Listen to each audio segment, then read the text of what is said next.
Hey guys, how's it going? Senator Tremblay here. So today we're going to go over subject pronouns in Spanish so that we can have a better understanding of the language and also start conjugating verbs. Let's go. So you've already gone over infinitives, what they mean, right? An infinitive is an unconjugated verb. For instance, to run is an unconjugated verb. And you can conjugate that verb by talking about the subject that's performing the action. So I could say, I run, you run, he runs, right? So by doing this, I'm conjugating a verb. By saying the subject that's performing the action, I'm conjugating the verb. So before we can start conjugating verbs in Spanish, we need to be able to know the subject pronouns that are used, like I or you, right? To replace the nouns and then also conjugate a verb, okay? So the subject pronoun, or the subject of a sentence, in Spanish and in English, it tells who's doing the action, like I just said. So we often use people's names as the subject in a sentence. But what we can do is we can replace their names with subject pronouns to simplify it. So you can also use a subject pronoun to be able to simplify it, and those subject pronouns are I, you, he or she, and we and they. And it's the same exact use as using a person's name. We're just using a subject pronoun to be able to replace the people's names. Okay? So here are the subject pronouns in Spanish. So in English, we would make a chart that says I, maybe I'll put it up here.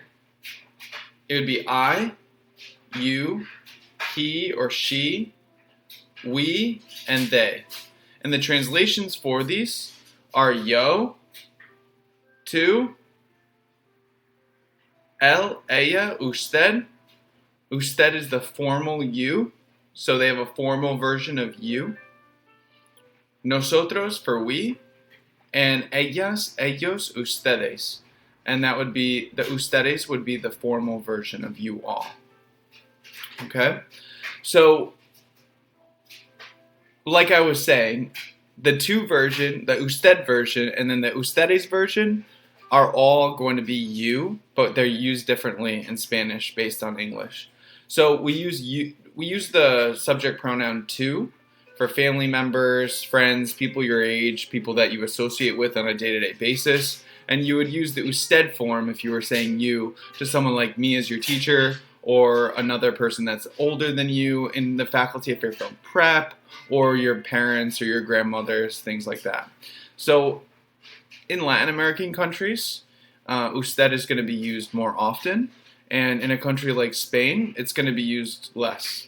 You would really only typically use usted in the case of someone that's much, much older than you, or in a much, much higher position than you, such as like a dean of a university. Okay? So these subject pronouns, they also change based off of the gender of the group that you're talking about. So for instance, this only happens in the nosotros and vosotros form. For instance, for we, if we were a group of guys, it'd be nosotros. But if it would be a group of guys and girls, still nosotros, and then a group of girls would be nosotras. The same thing happens in the vosotros form, which I didn't give. That would be vosotras and vosotros. So we would have that in the third person singular form for ellos and ellas, the third person plural, and then the third person singular for él and ella, which would just be like she and he, and then them, but a masculine and a feminine version. Muy bien. All right. I mean, it's as simple as that. What we need to do is we need to be able to memorize this chart because we're going to start putting this to use when we start conjugating our verbs. Muy bien, chicos. Nos vemos.